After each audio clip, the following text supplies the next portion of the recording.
So meron tayong i-vlog ngayon mga ka-DIY.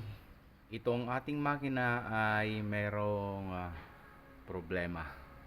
So sakit sa ulo ulit. Mausok tong problema nito. Tsaka may lumalabas na langis sa tambutso, pakita natin.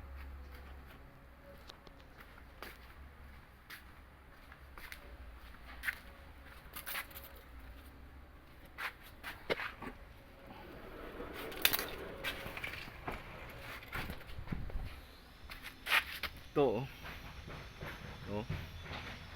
Yan, may tulo. Nagkakatulo na. Tingnan natin. Ayan oh. Oh. Basang-basa ng langis.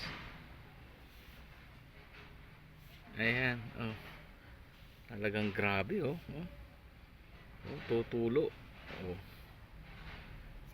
Basang-basa siya oh. So, anong problema dito, guys? Anong problema? Ang suspectya natin dito. Balik tayo sa makina.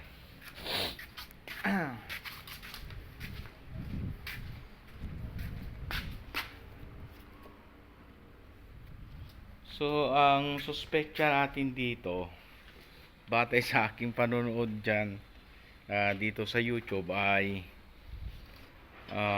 valve seal. Valve seal ang tama nito. So, subukan natin buksan tong makina na to. Disclaimer lamang po, hindi po tayo mekaniko, tayo po ay DIY. Nagdi-DIY lamang. So, sa palaran natin kung paano natin gagawin ito, magbabatay lang tayo doon sa ating napapanood na guide sa YouTube. Ayan. So, abangan ninyo guys yung ating gagawin na pagkakalas. Kakalasin natin. Try natin pandarin para makita natin. Andarin natin.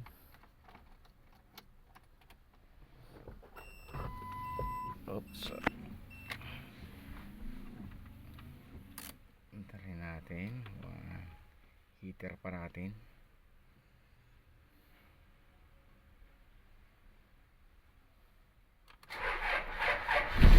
Ayun. One click naman siya umanda. One click. Ayan oh. Ayan oh, bagong andar niya oh. Mausok siya. Oh. Lalo na pagka tinaasan ng ano yan.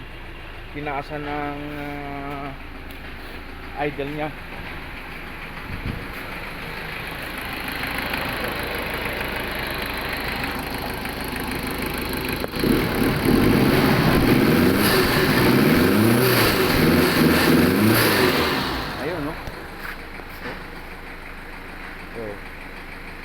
Mausok talaga oh. Grabing usok. Ayan. Pero nawawala naman. Pero talagang mausok yan. Lalo pagkapahon, umaahon ng gano'n. Grabe ang usok. So okay naman lang ano dito. Patayin natin kasi maingay. Patayin muna natin.